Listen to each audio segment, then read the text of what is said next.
The Cafe Cino was a small New York coffee shop.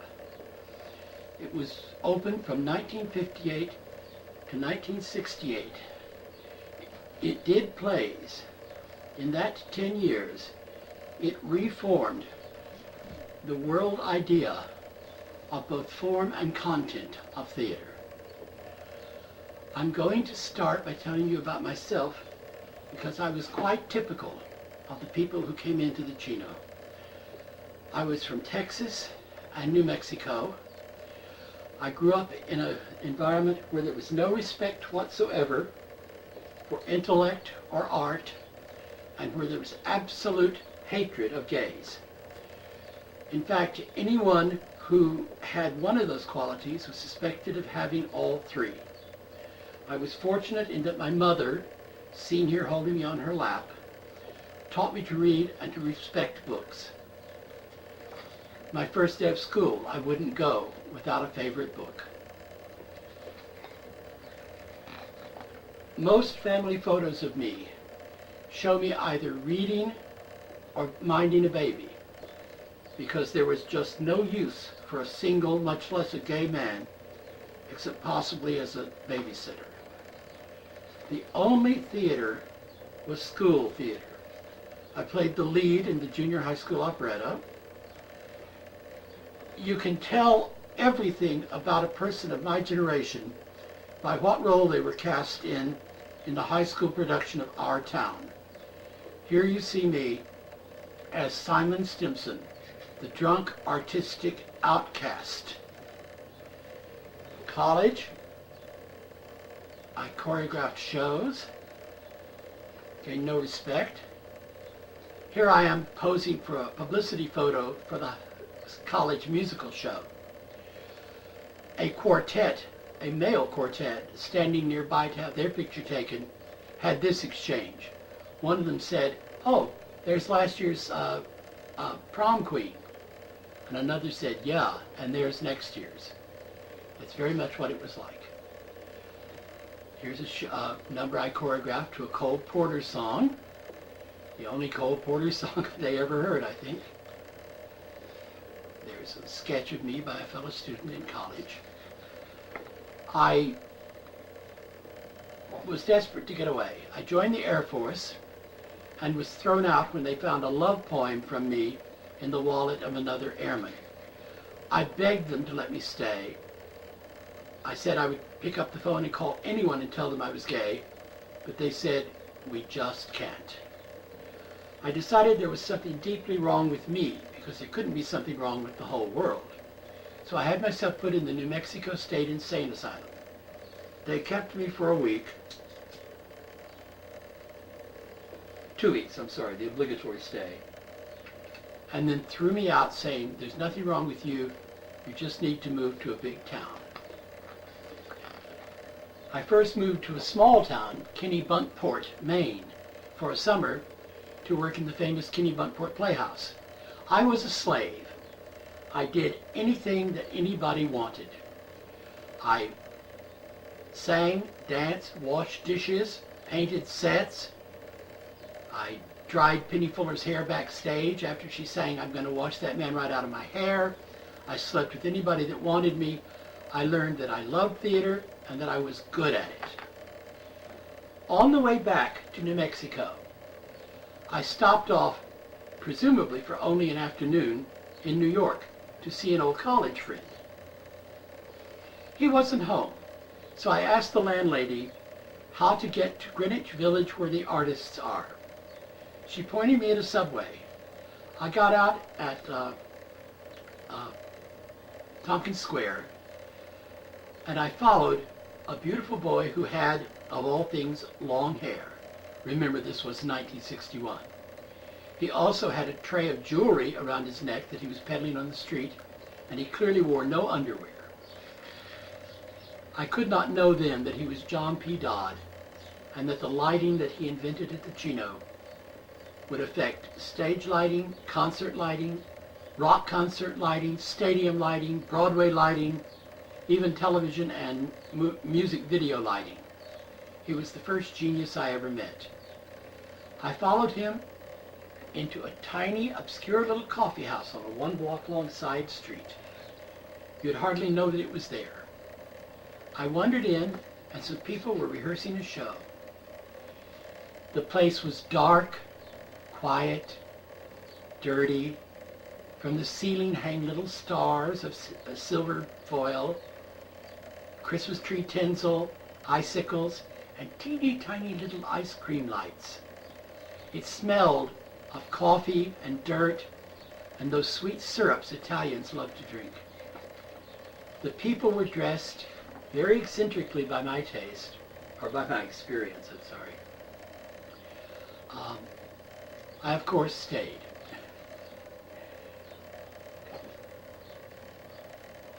I soon met the man who owned the place. His name was Joe Cino. He was a Sicilian from Buffalo, New York. He wanted to be a dancer, and he was gay. His family threw him out. Here's Joe at 10 and at 18, and on Fire Island, where he was known as Ginger because he danced. This is a photo taken of Joe by his best friend Charles Lubier on Fire Island the day they met. Joe acted in a few plays here and there, and he danced with some obscure troupes.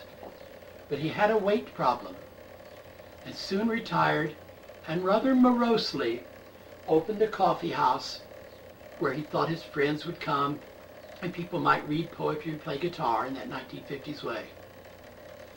However, his best friend Charles Lubier, whose picture this is, probably taken by Joe on Fire Island the same day they met, suggested that he do something else. This is Joe with his lover Johnny Torrey. Johnny was an electrical genius and rigged the lights of the Cino by connecting them to the subway power line so they could afford John P. Dodd's complex and celestial lights. He also rigged the payphone so that we could make free calls out on it. Well, it was a place where you could be intelligent and artistic and gay, and not only not be stoned for it, but be loved and admired for it. I hung around. I did anything anybody wanted. I became what I call a temple slave. Joe finally vaguely noticed me, bought me this outfit, and made me the doorman of the Cino. They did poetry readings. Here's Allegra Jostad, reading French surrealist poetry. They also did a lot of music, but not by the time I came, because Charles Lubier's lover, Bill Mitchell, a choreographer and actor, suggested to Joe, everybody does music, everybody does poetry, why don't you do plays? Nobody does plays. This is Bill in a production of Edna Millay's Aria da Capo, which, like many early Cino plays, was directed by a man named Glenn Dubose, whom you see here cavorting in a stock production of South Pacific. Glenn was very important at the Cino and went on to become a very important producer at PBS. In fact, he produced, at CBS Cable, he produced a movie of my play Kennedy's Children. This is the earliest photo we have of a show at the Cino. It is dated December 1958, which is the month the Cino opened. So Joe must have taken Bill's advice immediately. It is from Dorothy Parker's short story, Here We Are, and is perhaps the first production. Here is a shot from Glenn Dubose's movie of my play Kennedy's Children. These are Conrad Ward, who took many of the early photos you'll see, and Kenny Burgess, an artist and the dishwasher at the Cino, who designed most of the posters. The Cino was illegal.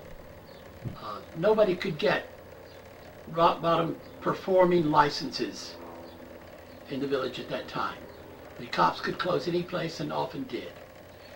To keep anyone who shouldn't know that we were doing shows from knowing, Kenny designed his posters to look like abstract paintings. Those in the know could tilt their heads and read the writing, but the cops would walk by thinking it was just an art gallery. This is Kenny's poster for my play, The Warhol Machine. They did a lot of pirated plays. That is, they did existing plays without paying royalties. This is a production of Ionesco's The Chairs with Richard Smithies. There's Richard today, still acting.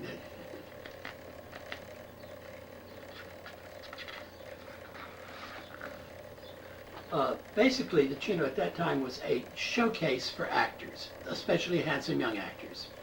Here's Fred Willard in an unidentified play. There was Al Pacino, who did William Saroyan's Hello Out There. This is Keith Carsey, an important Cino actor and the star of many early plays, in a pirated TV script about juvenile delinquents. Plays which put boys in tight jeans and leather jackets were always welcome. That's Milton Wyatt next door. He had a bookstore next door. The playmaking was very casual. People who lived next door or wandered in would get tossed into plays. Here's another of the very handsomest actors, Steve Van Vost. Here is Louis Walden with Taylor Mead, who read poetry at the Cino. Louis was one of the very, very handsomest actors. You probably know him from his Warhol movies. I don't know what Viva is doing to him in this scene from Blue movie. There's Louis. And here's his very close friend, Dean Selmar. They were inseparable. Dean claimed to be a CIA hitman, which Louis says is pure bullshit. Here's Joe himself in a play. It was that casual. Joe also said to have written and directed some plays. And that's what it was like, just friends who did plays for fun. Until a man named Bob Dada happened in with his troupe of strolling players. They had been doing plays at old parties or such places, little one-act plays. When Bob came in, a new level of professionalism entered the Cino.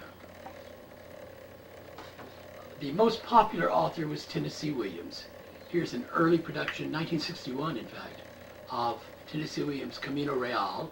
That's the great Shirley Stoller. Here's another shot of it.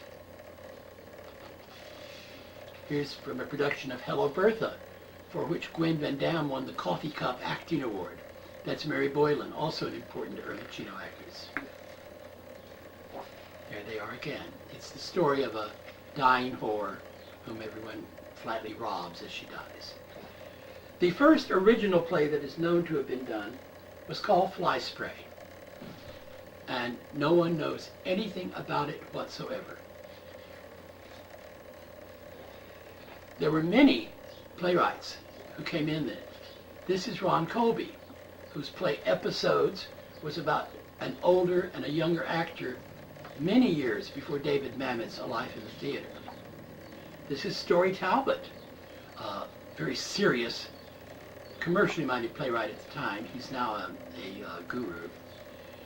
His Sometime Jam Today was the first Cino play to move off Broadway. Here's the poster for John Guare's first plays, which were done at the Cino. And here's a picture of John today holding the tattered poster. As all the world knows, John went on to do many, many, many Broadway plays and movies, most famously 6 Degrees of Separation. A boy named Sam Shepard walked in and won everyone's heart. Sam did a play at the Cino called Icarus's Mother, about a picnic. I'm sure you all know Sam. He became a movie star. His biggest play hit was the long-running Fool for Love. Larry Lunan wrote and directed plays at the Cino, but most uniquely, between shows, he would organize the audience into what he called freakouts. Here's one. They were improvised, slightly directed, very avant-garde. With the beautiful dancer Yvonne Rainer, Larry did a show called Incidents, which was somewhat notorious because halfway through it, Larry and Yvonne moved all the tables and the customers of the cafe around.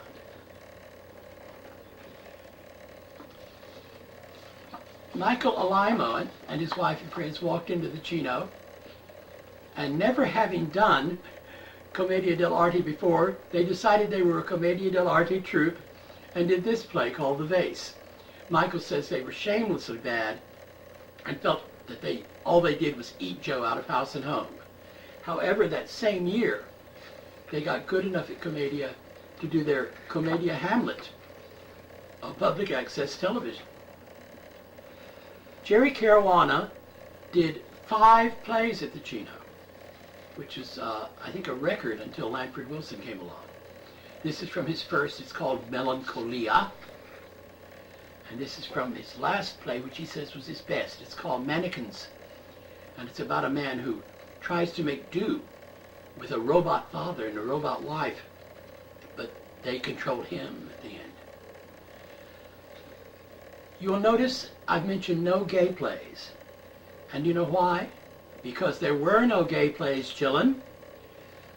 The only gay people that you'd ever see in plays were either screaming queens, who were brought on for comic relief, or sinister figures who caused great troubles in the lives of innocent heterosexual couples. At the Chino, there was, from the start, what is called the gay sensibility, which usually winds up meaning drag. Here's an unidentified show, which seems to be men in drag. It's obviously very early. One can tell from the condition of the walls. No one knows who they are or what play it is. Big Butch Matt Baylor, certainly one of the handsomest actors, put on a dress and came on stage and tore telephone books in half in a presagement of performance art, which he chose to call the Civil War. Beautiful Hope Stansbury and handsome Hal Borsky, who were waiters or sandwich makers at the Chino, played in a play called Henry and Henriette. That's Hope in male drag and Hal in female. Deborah Lee did a Wallace Stevens play in a tuxedo. George Harris III, who was later the boy who put the flower in the rifle at the Pentagon, had his own little troupe called the Eldorado Players, but grew up to be the fabulous Hibiscus. Here's a very restrained costume from one of his fabulous San Francisco drag shows. Other elements of gay sensibility were sentimentality, and you know how gay playwrights and lesbian playwrights have often written with such compassion about other oppressed people. Carson McCullers and William Inge spring to mind. This writer, Jim Perkinson, did Tennessee Williams-esque plays with titles like Recollection of Cabbage Roses. He also directed plays by gay playwrights. Here is his production of Wild Salome. Daniel Haven Clark, who later wrote a lot of gay plays, wrote those sort of plays where a dead, offstage gay person has ruined the lives of the onstage heterosexual people, like Tennessee Williams' Streetcar Named Desire, or Cat on a Hot Tin Roof, or Suddenly Last Summer. Here's Dan's beautiful sister, Connie, being strangled by a man who wants her. And to taunt her, he tells her that the man she preferred instead of him was, gasp, gay. The most intellectual of the Chino playwrights was David Starkweather. David wrote a few of those plays where shy boys have trouble having sex with girls. His plays were very witty, very socially and psychologically conscious. Here's The Family Joke. And So Who's Afraid of Edward Albee, one of his most popular. And a wonderful play called The Love Pickle. What I remember best about The Love Pickle is the man in it waved a pickle at a girl and said, "This is my gun, this is my gun." And she replied, "Yeah? Well, if it's your gun, make it piss." David, so far as I know, never actually wrote a gay play. An even deeper gay sensibility was that of Paul Foster, a very important person. Paul, although some years later he wrote a gay version of the Satyricon and a series of plays about a gay detective, at first wrote the kind of compassionate plays I'm talking about. Hurrah for the Bridge was about a gang of street toughs roughing up an old man who had been in the death camps. Very somber. Paul's most popular play, and the first great hit off Broadway, was Balls. One of the reasons Balls was popular was because it was portable. It was a puppet play. The only thing you saw on stage were two ping pong balls swinging back and forth. These represented the consciousnesses of two dead men lying in their graves, wondering when they would be translated to heaven or dirt or whatever.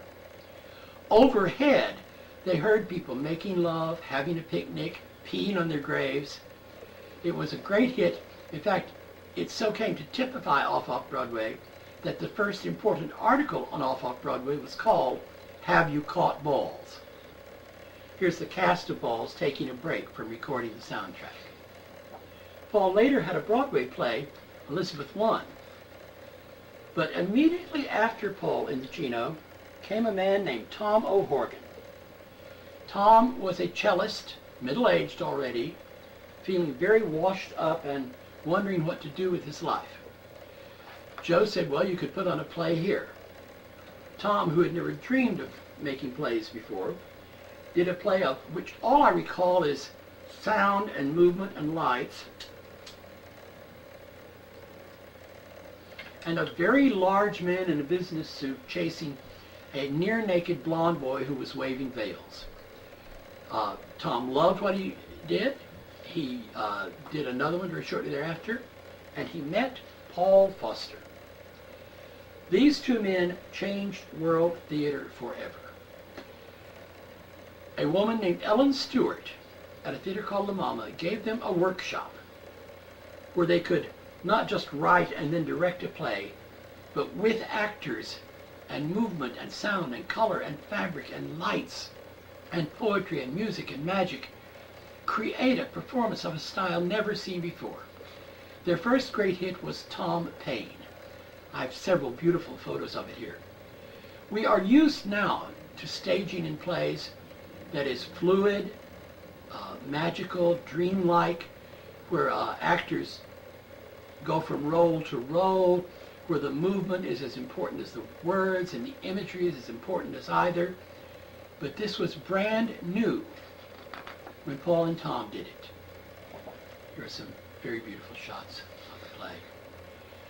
Tom Paine, with Ellen Stewart's help, toured Europe and exploded Europe's idea of theater.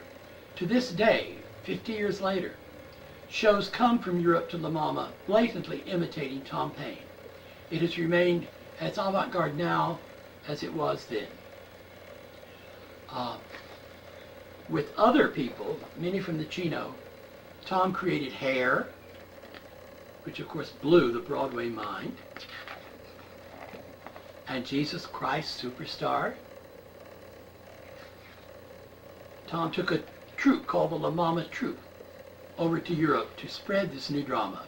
Most of them were Chino actors. A man, speaking of gay sensibility, a man named Andy Milligan was a wonderful clothing designer and director. He directed two Genet plays at the Chino, for instance, which even then the critics dared say had heavy homoerotic undertones. Here's the only remaining photo from his production of Genet's Death Watch. That's beautiful Dean Selmayr wearing almost nothing as a prisoner in a French prison. The actors writhed and sweated and turned somersaults slowly, displaying their bodies. And he also directed a production of Genet's The Maids, in which there was a blatant lesbian love scene on a big red velvet bed. Hope Stansbury, the beautiful waitress at the Chino, who was also a major stylistic influence, she was like a goddess to many of the gay boys, wrote a movie script, which was Andy Milligan's first movie. It was called Vapors, and it told stories which she had heard her gay friends tell about nights at the baths.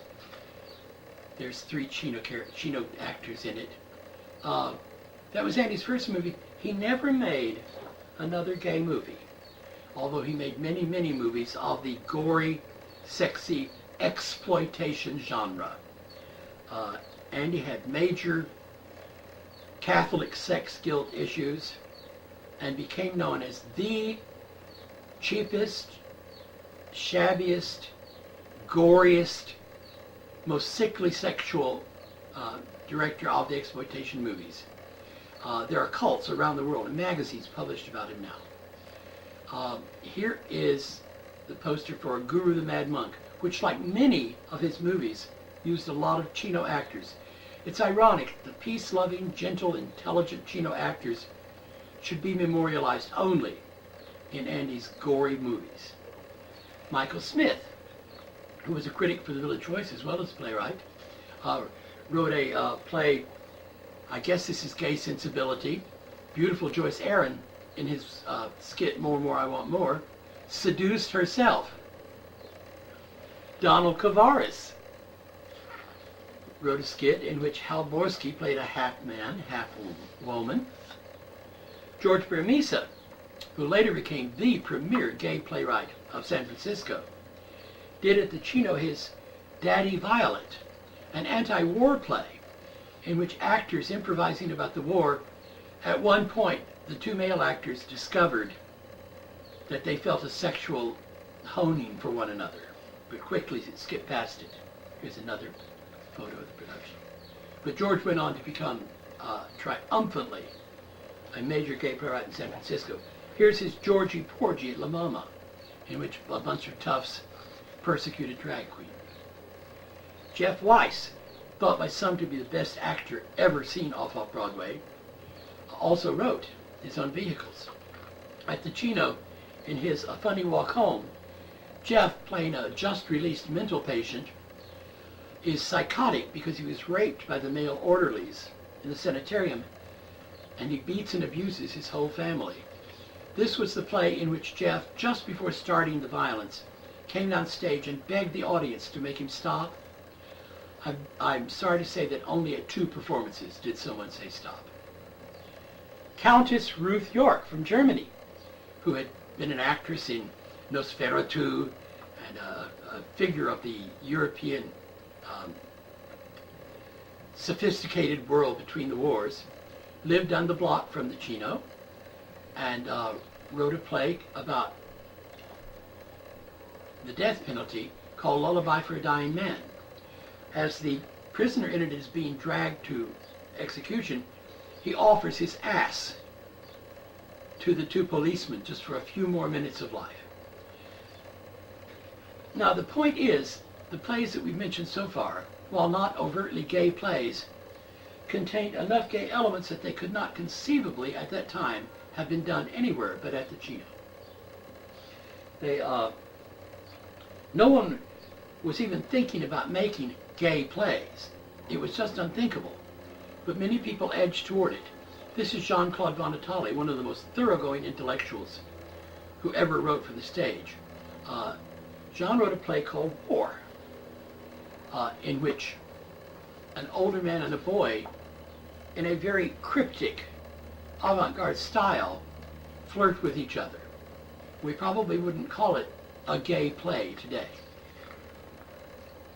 But more importantly, Jean-Claude and his lover, Joe Chaikin, a director, formed a Tom O'Horgan-style workshop called the Open Theater, where they did tremendously political, poetic, psychological, philosophical plays. Here is one frame from their frame-by-frame recreation of the videotape, or film is it, of JFK's assassination. Stunning work. Here's The Office, which has been imitated by 1,000 review skits.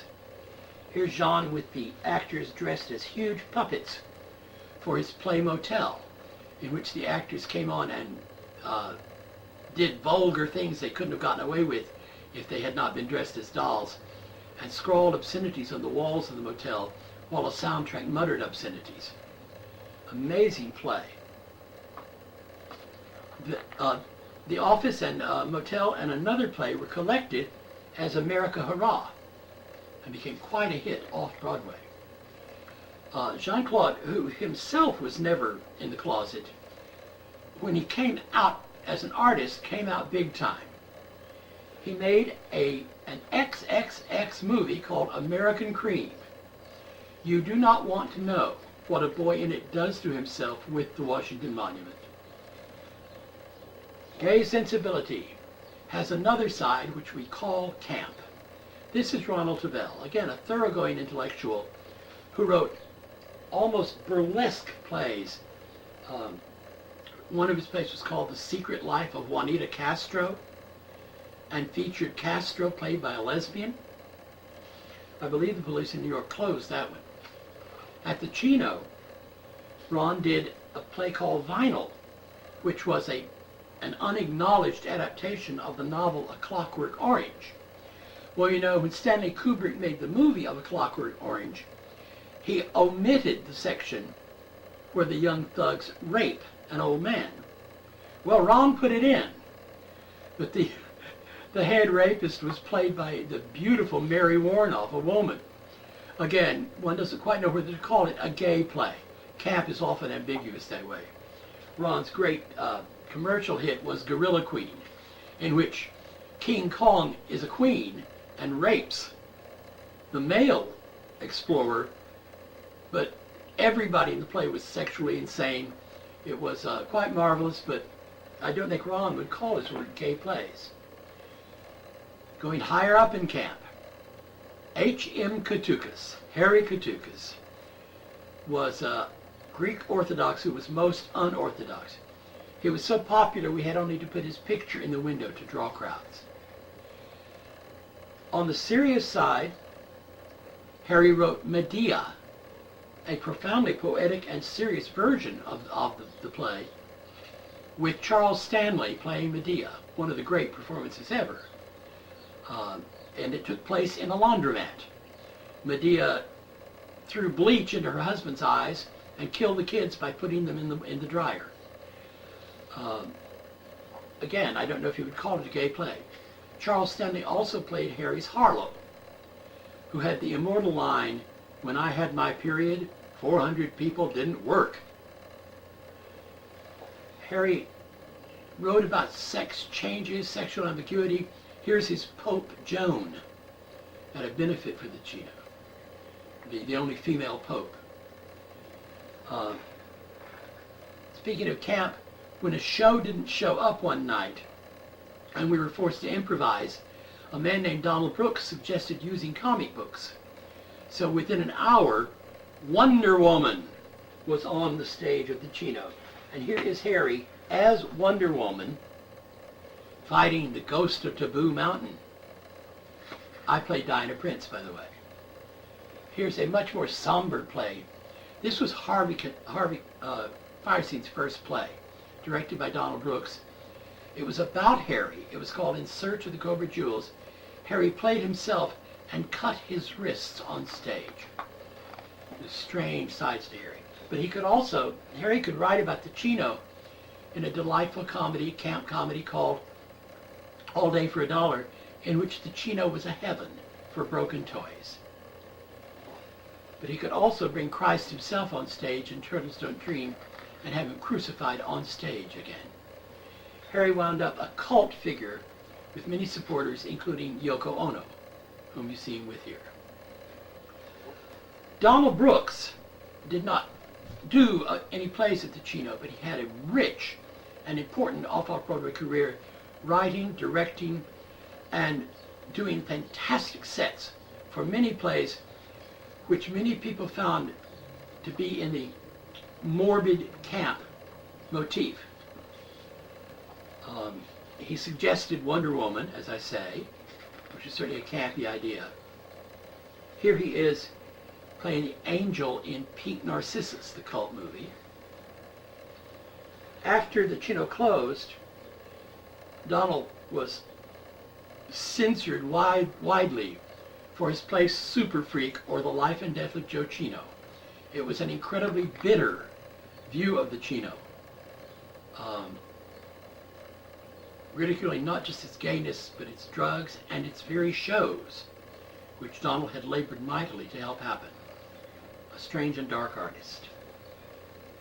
Perhaps on the other side of camp is the superb writer Joseph Bush. Now Joseph, so far as I know, never did a gay play, but he was a very important gay writer. He wrote under the name Angelo D'Arcangelo a book published by Olympias Press called The Homosexual Handbook, in which for the first time all the famous gay people were listed and identified, including J. Edgar Hoover. The book had a green cover. Suddenly, the book disappeared from every bookstore.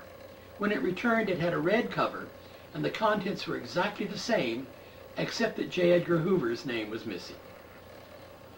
Joe wrote for the Cino a superb monologue for Marie Antoinette, played here by Phoebe Ray, called French Grey. In prison, awaiting execution, Marie chafes. She doesn't think she deserves executing. She is told that the public is irate because she took bread out of their mouths to buy a magnificent diamond necklace. She said, "That's absurd. People don't eat diamonds. Style is a heavy responsibility, and magnificence costs money." Phoebe was herself a very fine playwright and director. There's a flyer for French Grey with Phoebe looking not through bars of a cell, but through a ring of candles. Joe's lover, Bill Hayslip, and I, when taking down the set for French Grey, amused ourselves giggling about what fun it would be if someone would do a serious, dignified staged reading in tuxedos and evening gowns of the obscene works of the Marquis de Sade. Well, he took it home to Joe Bush, who ran with the idea and wrote De Sade Illustrated. Here's an ad for it. There was a famous ad for Hair, with some of the cast standing naked behind a sign that said love. So Joe spoofed it and had David Gallagher, Zita Litvinos, and Bill Hayslip stand behind one called Hate. Here's a photo from De Sade Illustrated. As you'll see, everyone is fucking everyone.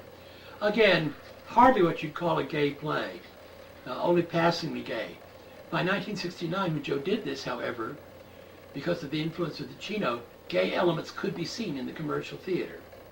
Here's De Sade Illustrated sign at the very dignified Bowery Lane Theater.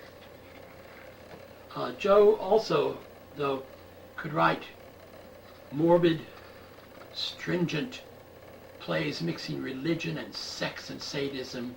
Here's his Ad Majorem Dei Gloriam. And he wrote a then notorious movie in 1970 called Barbara, in which, again, I think everybody fucks everybody. Now, at the very peak of camp is Tom Ian, a Lebanese Valentino who was probably the most popular single off-Broadway playwright. Tom longed for uptown commercial success, but he became seduced by the awe and worship and respect and adulation that he got off-Broadway, and lingered there for probably more years than he intended. Tom's first play was called Frustrata, or The Dirty Little Girl with the Paper Rose in Her Hair is Demented. It was a cartooned life of Barbra Streisand, whom Tom had known slightly when she was wandering the village, carrying paper bags full of 1930s clothes. Linda Eskena's struck a vivid personal hit as Frustrata. But Tom's biggest hit, which was done over and over again, not only at the Cino, but everywhere that he was willing to take it, was called Why Hannah's Skirt Won't Stay Down. This is Helen Hanft as Hannah, and this is Steve Davis as Why Her Skirt Won't Stay Down. There certainly couldn't have been a more beautiful reason.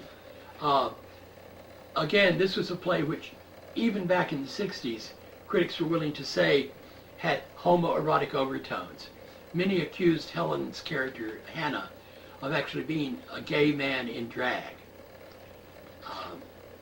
It was a delight. Tom formed his own company,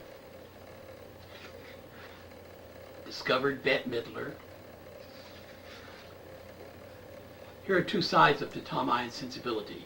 The crazy, campy, sexy side, and the beautiful poetic side in his great hit, The Dirtiest Show in Town, off-Broadway.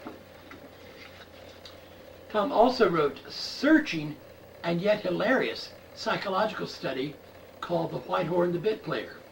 Mary Claire Charba played a Marilyn Monroe type, and Helen Heft, a bit player who always played nuns, in adjoining rooms in an asylum in which they exchange identities over and over, extremely unique and difficult to classify.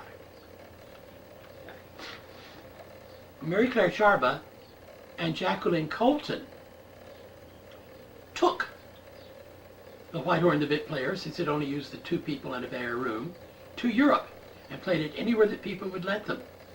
It was the first off-Broadway play to go abroad. Here's Mary Claire being serenaded farewell by the singer Tiny Tim, who had also played at the Chino. There is a movie of The White Whore and the Bit Player. Here's the box, but no one seems to be able to find a copy. You saw that was a crucifixion image from White Whore and the Bit Player. The crucifixion images were strangely popular. Here are 6 from plays by various playwrights. Tom went on, as you probably all know, to break out of the off-Broadway mold and write Dreamgirls, an amazing hit. I'm told when Tom died, he left an estate of over $500 million, $500 million. I was grateful and happy for his success. He was a great writer and a marvelous friend, but he died rich, famous, and successful, never having written about his own world. We're about to get to actual gay theater. Give me a moment to change photos, please.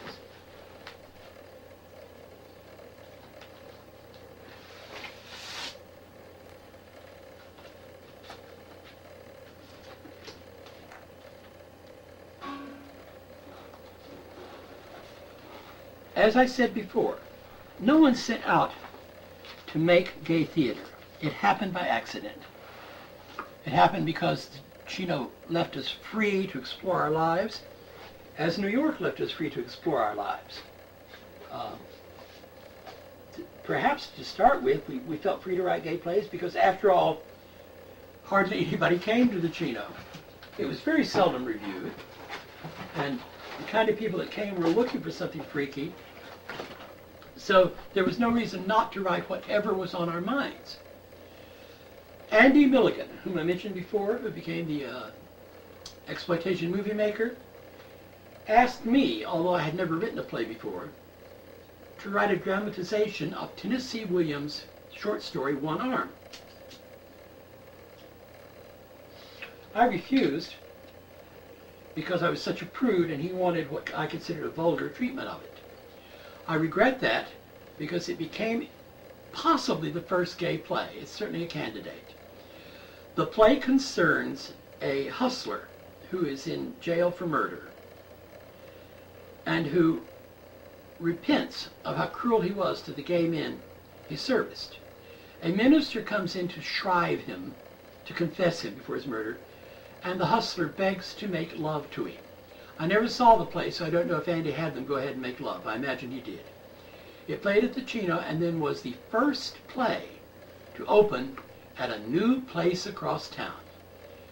The Chino had inspired off-Broadway theaters else everywhere. Within 3 years after I stumbled into the Chino, there were 300 off-Broadway theaters instead of just one.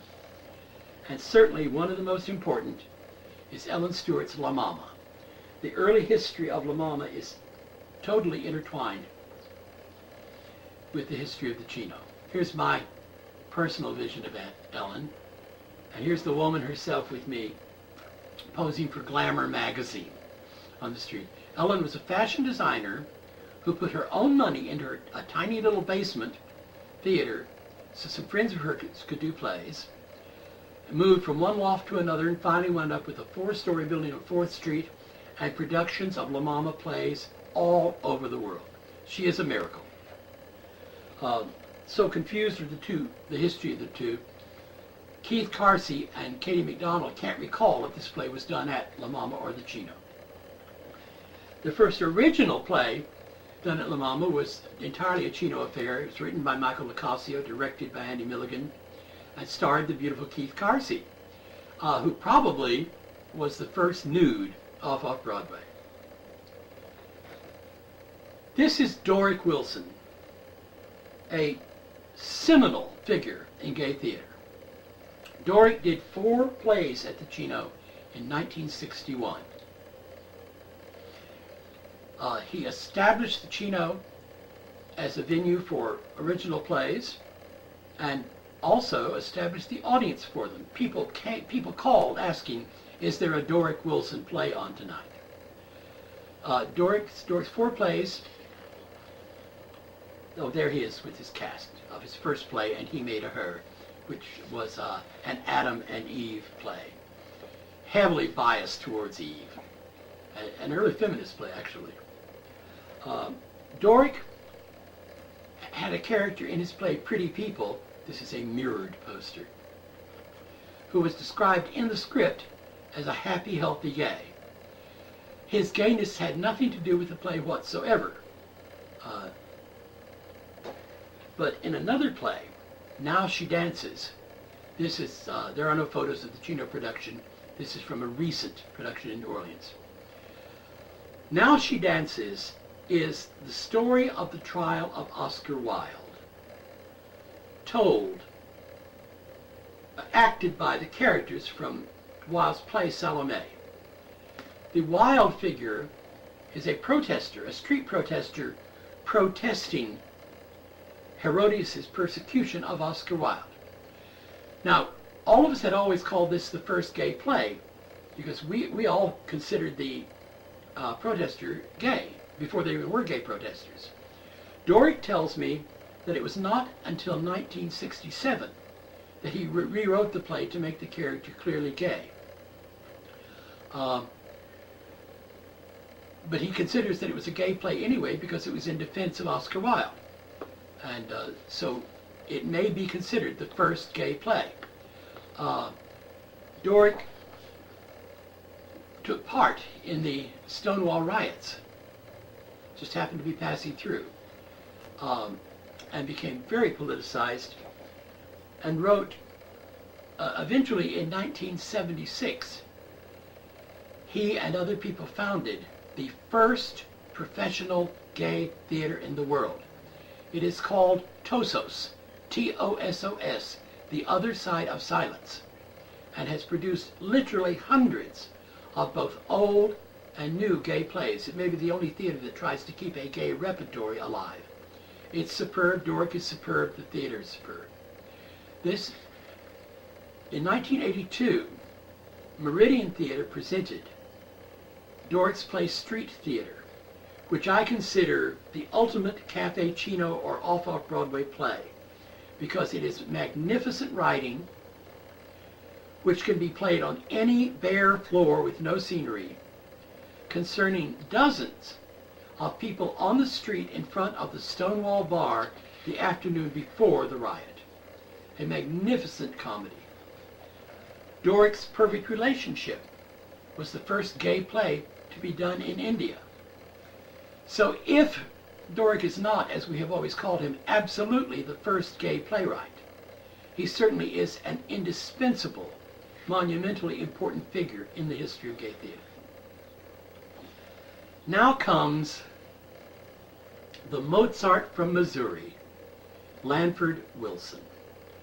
Lanford was a sweet, vague, criminally handsome boy from Missouri who wandered into the Chino and almost instantly acquired a whole coterie of devoted temple slaves dedicated to his career. He was that good. Here he is with the cast and company of his play Home Free. Lanford did not start out writing gay plays. Lanford wrote sensitive boy plays with off-stage dead women, sometimes on-stage dead women. In Home Free, for instance, it is about an incestuous brother and sister. She is pregnant by him. They live reclusively in a shabby hotel When she goes into labor and starts dying, he is too neurotic to leave the apartment, and so he sends their imaginary friends out to get a doctor. In Lanford's first place, along at the fair, a shy boy who has trouble having sex with girls is cornered by a rapacious female. He kills her and folds her up in the sofa. It can be done. I watched them do it. Here's another production of Home Free. You see how tiny the Chino play in space was. Then Lanford met a screaming queen named George Winslow, whom I had worked with at summer stock and introduced to Lanford. Lanford was entranced by the slang, the verbal style, and the dramatic, gallant attitude of this queen. He wrote The Madness of Lady Bright, which is a queen going crazy on the telephone on a hot night. It was magnificently played in several revivals by Neil Flanagan, perhaps the greatest Chino actor. The boy and the girl play imaginary figures. They play every man and woman in his life. Here's another shot. And another. Neil wound up playing over 300 performances of it at the Chino alone. This is an original 1965 poster, not a reproduction. Lanford, as I said, didn't start out to write what is probably the single most important play to the origins of gay theater. It went over with everybody. Even the most blatant homophobes were entranced by the looping, lyric, polished lines, the original jokes. Lady Bright looks at herself in the mirror and says, "Face it, you're just another piece of the 20th century that didn't quite come off, like the Olivetti typewriter and striped toothpaste." It's full of lines like that. Lanford wrote only one more gay play in his early career, a sweet little skit called Sex is Between Two People, in which Neil Flanagan and Bob Dada have an inconclusive encounter in the St. Mark's Baths. Here's a recent production of it with young people in Boston. Lanford started getting critical attention and commercial success very early. That may, for all I know, have something to do with the fact that he no longer wrote gay. This play, Ludlow Fair, was, I happen to know because I lived with Lanford at the time, started as a play about two gay men at the Chino. It turned into a breathtakingly beautiful play about an ugly girl roommate and a pretty girl roommate, featuring a standout performance by Ginny Ventris. Ironically enough, Lanford's first commercial production was a double bill of his gay play Lady Bright and what you might call his drag play Ludlow Fair. Lanford was fortunate enough to encounter a great director, Marshall Mason, and they've worked together ever since. Lanford kept learning. Lanford always said, "I've written every play I ever loved." He would go to the theater, love a play, come home and absorb all of its stylistic lessons, and write his own version, which no one would dream was a version of that play. And Marshall was always there keeping up with him. Lanford's last play at the Chino was a delicate poem of small-town Midwest life called This Is the Real Speaking. Lanford also did this poster. It takes place on a gazebo in the summer. Every actor plays many characters. It's bits of dialogue, fragments of dialogue. Lovely, lovely poem. Here's another photo from it. At one point in the play, all the men in the play play little boys masturbating in a circle in the corner. One of them says, "Spit on it, it makes it slicker." A moment in every human life which has never been on stage before. When the play went very quickly to PBS, Lanford altered that scene to having them sneaking smokes. Perfectly workable, but personally I was offended. I was rather angry at Lanford for many years. But he won me back when he wrote 5th of July and had Big Butch Jeff Daniels in successive productions kiss William Hurt, Chris Reeve, and finally Richard Thomas. I forgave him big time. It's a beautiful play. I'm sure you all know Lanford from his Pulitzer Prize-winning play, Tally's Folly. Our second out-and-out gay playwright is a Southwest art fairy named Robert Patrick. I was helping move the sofa in for Lanford's first play, So Long at the Fair, in which the girl was murdered and stuffed in the sofa. And I watched the director and stage manager testing the sofa on stage, opening and closing it. And suddenly, I knew who they were, and I knew what they were saying, and I knew why they opened the sofa, and I knew why they closed it. And I instantly grabbed a piece of paper and began writing my first play. Never dreamed of writing a play. The Haunted Host. Lanford did this poster for it. He kept doing delicate drawings, and I said, oh, that's so weak. It's so too delicate. He said, well, what do you want, this? I slashed this black X, and I said, yes. I also acted in the play. Neil Flanagan wanted to act in it, but I was too arrogant to let the actor who had played Gay in Lanford's play in mine, so I wound up playing in it. The director, Marshall Mason, on his way to have the program made, said, do you want to use the same name for acting and writing? Well, my real name is Bob O'Connor, and everyone knew me as that, so I said, use Bob O'Connor for the acting, and my first two names, Robert Patrick, for the author. Had I known I was ever going to write another play, I would have chosen a much more dramatic name. This is me and Billy Hoffman. Beautiful, blonde Billy Hoffman. Lanford's lover, who was cast after two other actors left this marvelous boy's role. We never found out why. He's a straight boy trying to use his charm to get some benefits from a talented writer played by me. The play is about codependency. Here, while the boy is asleep, I put his jacket on and become him. The play aroused some anger around the Chino, not because it was so blatantly, openly gay, but because I wrote it in the style of one of my favorite playwrights, the Broadway writer Gene Kerr. They said, we're used to more innovative stuff, and I said, it's a play about a heroic gay man. How innovative can you get? I have a lot of pictures of it because it's my play. Later, it was produced off-Broadway, and Neil did get to play the host brilliantly with another candidate for the greatest actor ever off-Broadway, Joseph Pichette. Harvey Fierstein did it. It was his first male role. He was marvelous in it. He did it several times, for which I was very grateful. Here he is on a float in Gay Pride Parade, a haunted house float. I was grateful to Harvey. I'm grateful to all the people who did it. But what I'm most grateful for is that, 50 years later, it's still being done. It has opened more gay theaters than any other play. And when it was done a couple of years ago in New Orleans, the actors very sweetly posed like me and Billy. I went on to write a play called Kennedy's Children, which contains characters based on Cafe Chino people. This is Don Parker as Sparger, the actor, based on Charles Stanley. The actress Carla, who was played so memorably by Shirley Knight, was based on three Chino beauties, Connie Clark, Jeannie Lanson, and Zita Litvinos. And the character Rona, the hippie,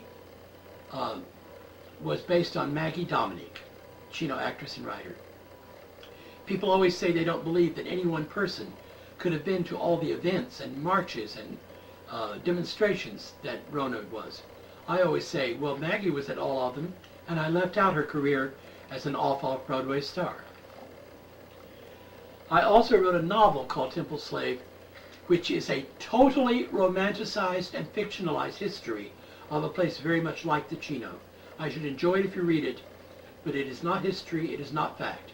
Everything in it happened, but it didn't happen to one person, in one place, or in the order presented. Billy Hoffman himself was the next gay playwright at the Chino. There he is, beautifully photographed by Andy Milligan.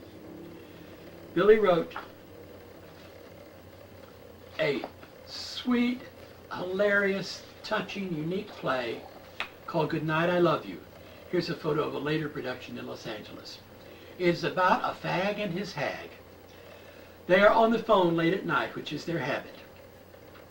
He's upset about his boyfriend and doesn't really want to talk to her.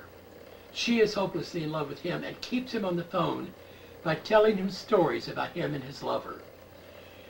Peeking with her telling a story about him having his lover's baby. It's very sweet and should be done much more often. Billy did also write one of those shy boy plays. This is Thank You, Miss Victoria, in which Neil Flanagan played a rich boy forced to go to work by his father, who idly calls the dominatrix, and by the end of the play is naked on the floor, tied to the desk with his tie, praying that she'll call him back. Billy went on to write As Is, one of the first two commercially produced plays about AIDS. It was also made into a movie.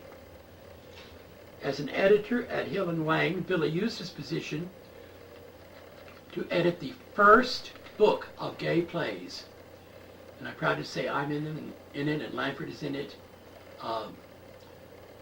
First time there had been dared be a book of gay plays. Billy went on also to write the libretto for the first opera commissioned by the Lincoln Center Opera, The Ghost of Versailles. He now has a prestigious TV show in which he interviews celebrities from all levels of the arts. Great guy. The next gay playwright at the Chino was Bob Heide, who despite his ebullient smile is a thoroughgoing, somber, existentialist philosopher. He was a great tutor of Sam Shepard, by the way. Bob spends all his time listening to Kate Smith while reading Sartre. He also wrote an extraordinary play called The Bed, in which a rich man keeps a poor one, and they're both so dispirited intellectually and existentially, they stay in bed all the time. It was obviously a very photographable show. There are photographs by many photographers of it. Andy Warhol filmed it, but the film has been lost. It contained an exchange which for a while was chalked on all the village walls.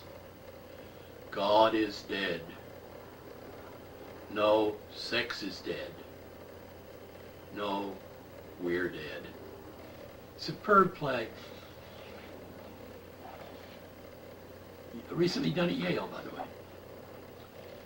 Then Bob wrote what many consider the characteristic Chino play, a play about overeducated young people in a city apartment. It is called Moon. Here are Victor LaPerry and Jim Jennings in it. There's the poster, I think, for the first production. It was done twice at the Chino. In Moon, here somewhat exaggeratedly called the play of pot and passion, two young married couples have a perfectly dreadful social encounter in the apartment of one of the couples. They tear each other and themselves to actual shreds. It's rending and touching and fiercely true. Here's beautiful Victor LaPerry for no reason other than that he was so beautiful. However, up to then the play could have been just a sort of version of Who's Afraid of Virginia Woolf. But at the end, after the one couple has left, and the man of the home couple is all alone, there comes a knock at the door, and a new upstairs neighbor has come to call, bringing fresh bread that he's just baked. He is gay. His male lover is asleep upstairs after a bout of lovemaking, so he's dropped in on the neighbors. He is completely cool, intelligent, together, compassionate, thoughtful, and sensitive. This photo, that's John Gilman, Bob Heide's lover, as the gay man. That's Bob Freak in a revival of the play. And this, unfortunately, blurry one, are the only photographs we have of what I consider to be an epical moment in Western theater, when for the first time a gay character turned out to have it more together than the straight ones. Bless Bob Ike.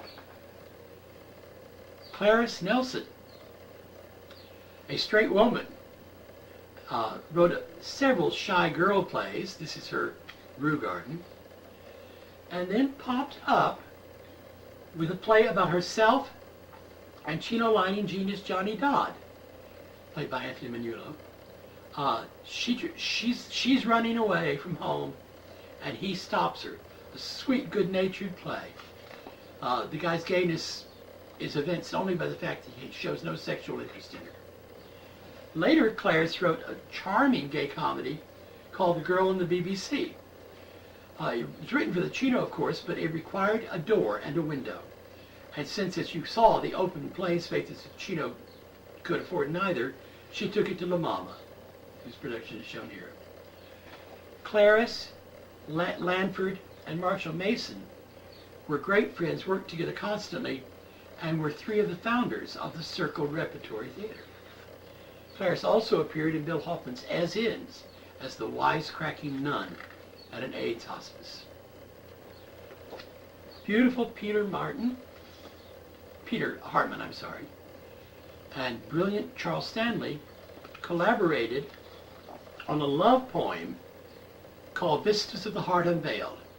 Charles, in drag but with a beard, reclined on a sofa and recited beautiful lines about love, while Peter, handsomely dressed, posed around him. They also did the play in another venue that had a curtain, and they hung 100 candles horizontally and lit both ends. So that metaphor was beautifully realized. Now, the Chino had always been practically a secret. People told each other about it, but they didn't tell the world about it. There were reviewers. Michael Smith and other Village Voice reviewers covered it. Some little mimeographed magazines around the village did. And Joyce and Gordon Tredick, a couple who worked for the Show Business newspaper uptown, were very kind and covered it whenever their boss would let them. But it was basically unknown, which was probably good. It helped keep it safe from being closed. Then there was a fire. Here's Joe, photographed in the ruins of the Chino. Well, he had no money, that was the end of the Chino. However, all of Off-Broadway rose up. And through benefits, here's Joe with Edward Albee at one of the most famous benefits. Playwrights wrote plays for the benefits. Everyone performed. No one wanted the Chino to close.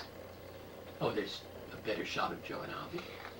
I'm at their feet folding programs. I was still temple slaving. So the Chino was becoming better known. Ellen Stewart and Joe Chino, in 1965, received an Obie Award. That's the Oscars of the Off-Broadway theater. The first people from Off-Broadway to receive one. The New York Times came down and photographed everybody in the world for a great big article announcing Off-Broadway. They printed many pictures, but only 3 pictures of named people: Joe Chino, Sam Shepard, and me. Now, Sam Shepard and I were by no means the outstanding playwrights of Off-Broadway. That would have been Lanford Wilson and Paul Foster, hands down. I think the only reason they printed pictures of me and Sam was because we looked so dissipated and decadent. The article was very condescending, but there it was. Suddenly, the Times readers knew about us. Here's the photo of Joe. Life magazine came down and took pictures for months. They never published an article on Off, but we did manage to acquire this rooftop photo of 20 or so young playwrights and friends of mine. Foreign press came and took photos. This is from a French magazine called Realités. This is how the Chino looked now. It didn't have to be dark and secret anymore. It had become an institution. Those are Johnny Dodd's lights on it and Kenny Burgess's big posters blatantly announcing a Lanford Wilson play. Well, all this notoriety attracted a new kind of people, especially a group from Warhol's factory. I never met Warhol but twice. He seemed an innocuous person to me. But the people that came down, how can I put it, brought a whole lot of drugs, and a whole lot of drugs we'd never seen before. There were always drugs at the Chino, casual drugs. It was the 60s. But the flood tide of them that came with these people was startling.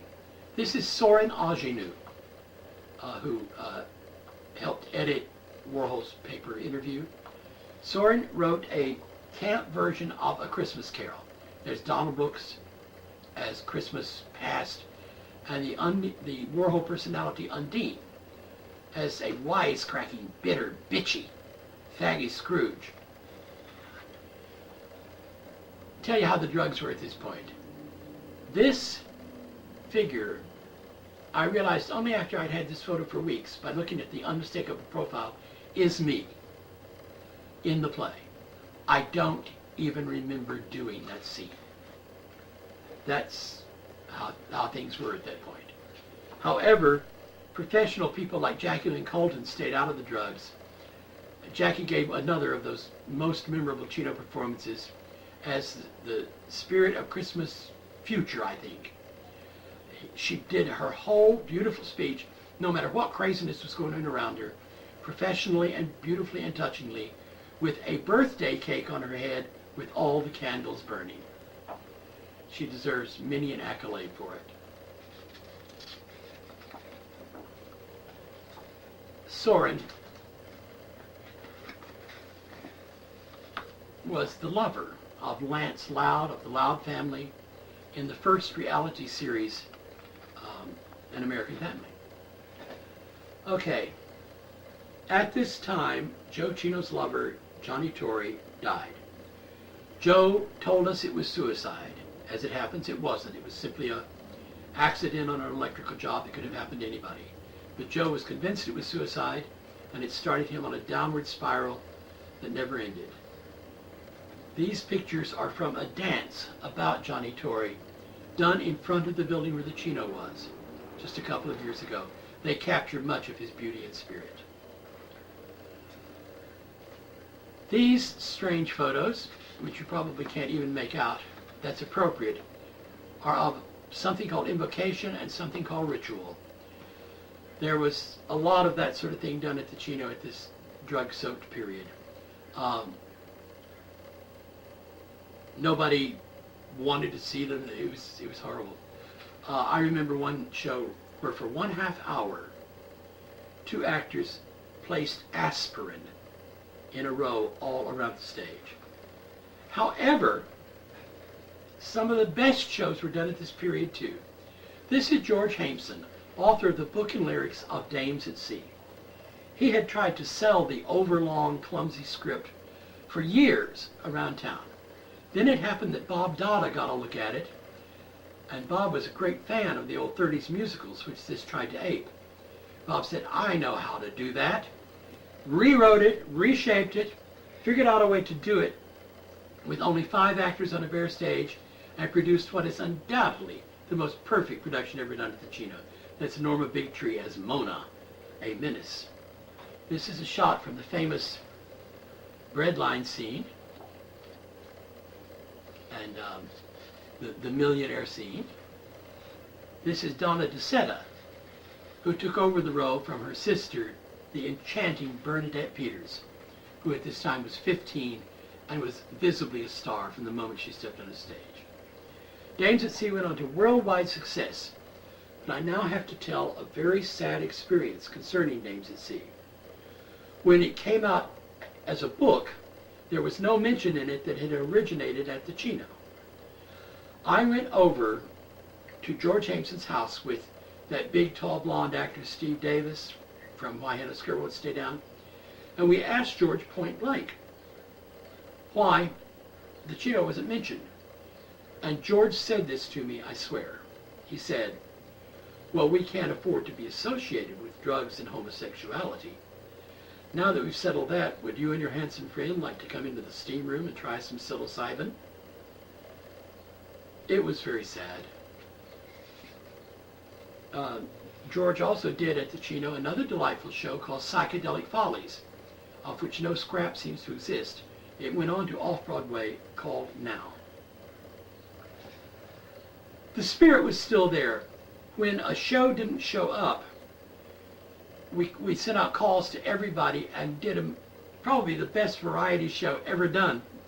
For a couple of weeks, anybody who was free from Off-Broadway came in and did a scene, a song, a poem, an improv, a sketch. That's me on LSD as MC. That's Neil Flanagan in the corner laughing at me. So the spirit was still there, but Joe was visibly failing. These distinguished people from Judson Church, Peter Hartman, Charles Stanley, James Waring, and Deborah Lee, did a dance concert. Joe asked to be in it. I had to manage the Chino since he was away, so I didn't see it. Those who did said it was startling, wrenching, heartbreaking, beautiful. He had them set up doors all around the stage, which he slammed in time to the ever-increasing rhythms of the bolero. It was his last appearance. Joe killed himself, most horribly, on the stage of the Chino and went to join his Johnny forever. This is Joe's death as imagined by Marshall Mason for a movie production of my play Kennedy's Children. This was the Joe we were used to. We hardly recognized the Joe that we knew at the end of his life. Everyone who knew him was crushed. However, he had given us more, perhaps, than even he knew. This is Joe's souvenir pennant of the Radio City Music Hall Rockettes. You know, the precision dancers who are a symbol of professionalism and good cheer. Joe called us his Rockettes because we could be counted on always to get a show on, no matter what. That pennant of Joe's was loaned to me by a firm and staunch Rockette, John Borsky. Not long after Joe died, the Obies were held. We Chino people went in these costumes. We were much criticized, but we felt Joe had wanted us to be as merry and life-giving as possible. The first play at the Chino after Joe died, already scheduled, was Clarence Nelson's medieval fable, The Clown, cast entirely with gay actors, writers, and directors, and beautiful little Jane Harris, George Harris's little sister. Again, we were much criticized. People felt we should have canceled such a joyous, pretty, campy show. But Joe would have wanted his Rockettes to go on and make the audience as happy as possible. You can see how beautiful the costumes were.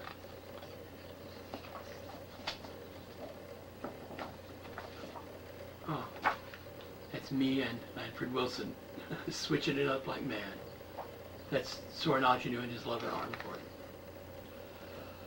Marshall and Lanford took The Madness of Lady Bright and Home Free abroad to England and Scotland with Charles Stanley as Lady Bright. Soren Agnew was allowed to do one more play. It's included here because I think it was a gay play. There is no telling. You couldn't tell watching it what it was about. It was a drug play, that's what it was. Here's Ondine and Olympio Vasconcelos in a shot from it. Charles Stanley took over the Chino after Joe died and ran it as well as was possible. This show didn't run very long because Charles, who was stage managing, one night came storming out of the booth, broke all the props, and stormed out of the theater and closed the show. My most produced play was produced at the Chino during this awful period. I did a program called New Works in imitation of painters who announced new works. One of the plays was My Camera Obscura, in which a boy and girl on distant planets are computer mated via long-distance radio, which has a synchronization problem. They misunderstand each other horribly because of that, but by the end, when their time is up, are screaming at each other, "I love you, can you hear me, can you hear me, I love you." Now the play was written to be done nude. It very seldom is, but a theater in Canada did it nude. and caused such a panic. I guess it was the first nude play in Canada, that someone made this political cartoon of the judge throwing the nudes out of the Garden of Eden. I was very proud. Charles Stanley did a very strange new theater piece in honor of Joe called Opening July 4th for Joe. He played, I guess you could say he played a schizophrenic. He went through changes on stage I'd never seen an actor go through before. Charles didn't feel he could handle the Chino. He gave it up, and Michael Smith and a friend took it over. Among the plays done was a revival of Lanford's The Sandcastle. Here you see beautiful Bill Hazlett and Robbie McCauley. She's frigid, he's not. A standout production was Charles Stanley's production of Snow White and the Seven Dwarfs, starring beautiful Maggie Dominic as Snow White. It was, no one will ever forget it who saw it. There's Kenny Burgess, the dishwasher, who played all the little forest animals by putting on long underwear onto which he had pasted little pictures of animals. There's Maggie and her prince, Bob Waller. There's the party scene from Snow White. Here's another shot of it. And there am I as the world's tallest dock. When we didn't have dwarfs, we'd draft audience members to be there. We also did the comic strip version of Faust and of Archie and Veronica. A new dichotomy had come in. There were people who loved the conventional, polished work of people like Lanford Wilson, and people who loved the crazy comic book shows and drug shows. There were very few people who liked both. And it began to be not uncommon to have people walk in and walk out saying, when are you doing another Lanford Wilson show? Or let us know when you do another comic book show. The last gay play done at the Chino was by Hal Borsky, waiter, dishwasher, John Borsky's brother, lover of beautiful things, and by the way, Joseph Bush's lover. Hal wrote a play called The Brown Crown.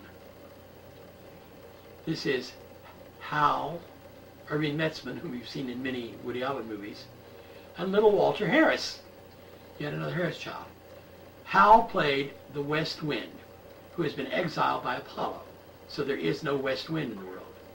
Irving plays a meteorologist who comes to the island and refuses to believe there's a west wind.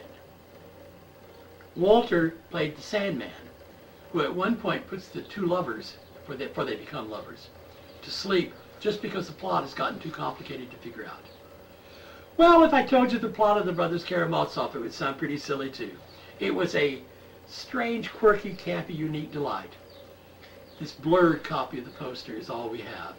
And you'll notice that the poster maker accidentally called it The Brown Clown instead of The Brown Crown. Tom Ian revived some of his plays. Lanford revived some of his. Things got really bad after Joe died. The city, the police, who had usually been content to get just a blowjob and $10 in the back room to leave the place alone, suddenly descended upon us with summonses, sometimes $750 worth of them a day. Our assumption was that Joe, being Sicilian, had had some kind of family protection all along against the licensing bureau. But now it was just unmanageable. Poor Michael Smith had to go to court and go through a whole day of legal rigmarole trying to get a license for the place. Steve Van Vost and Helen Hant, when they were doing Hannah, I stood at the door. If I saw a cop coming, I knocked on the door. Helen and Steve hopped off of the stage in grotesque costumes and sat down with patrons. So when the cop went in, he didn't see any show going on. As soon as the cop left, they hopped back up on the stage and did the show. It was all a terrible strain. It couldn't last, and ultimately it didn't. The last play done at the Chino was by the great San Francisco poet Diane de Prima. It was called Monuments. Here's a photo of a recent production. And suitably enough, it centered around Freddie Herco, a beautiful dancer from Judson Church who was a great Chino fan and who killed himself by leaping from a building right on Cornelia Street. It was a tribute to Freddie and the spirit of the Chino, and sadness at the loss of that spirit. We were not ruined by the closing of the Chino. From the Chino had sprung hundreds of theaters, many of them now better equipped and more professional than the Chino had ever been, with grants and with people to help you, and with lights that didn't spark at you. The Chino closed, but it was actually open in 300 other theaters. Joe's spirit kept us all going. These are the founders of the famous Circle Repertory Company, with the Chino people's names in large letters. You see what a Chino operation that was. Other great theater companies that opened were Chino inspired or started by Chino people. The first anthology of off-Broadway plays featured plays by 3 Chino people. But the Chino itself was basically forgotten for a while. The critics who praised plays that wouldn't have existed except for the Chino never mentioned Chino, possibly because of the gayness and the drug reputation of the place. Maybe they were angry because they'd missed it while it was going. We don't know. But in 1979, a New York paper called Other Stages started the Chino revival with this article by me, and it published articles in successive issues by about 20 other Chinoites. By 1985, Lincoln Center did a tribute to Joe and the Cafe. They recreated the Cafe Chino with Joe's favorite motto over the door, "It's magic time." I painted a mural of Joe ringing his chimes and Ellen ringing her bells. There have been many gatherings of Chino people since. This is one a couple of years ago in front of where the Chino used to be. I had a plaque put onto the building where the Chino used to be. It reads, "On this site in the Cafe Chino, artists brought theater into the modern era, creating off-Broadway and forever altering the performing arts worldwide." And so we did. Not only gay theater, though that was a majorly important element, but all theater and movies and TV. Michael Smith, who ran the Chino after Charles Stanley left, and who was one of the great champions of the Chino and off-Broadway, recently wrote a play called Summer Lightning, An Evening in the Cafe Chino, 1965. This is a photograph from the first production. I hope it will be done widely. I hope you'll see it. I hope I've helped make you appreciate and understand the Chino. I'm going to close, after that up note, with a more somber image. This is Linda Eskenes in Moon, screaming at the pain of modern life. And I think all of us who were at the Chino, besides being Rockettes, somewhere inside us there will always be this scream. I hope it gets your attention and that you've enjoyed this speech and found it valuable. Thank you.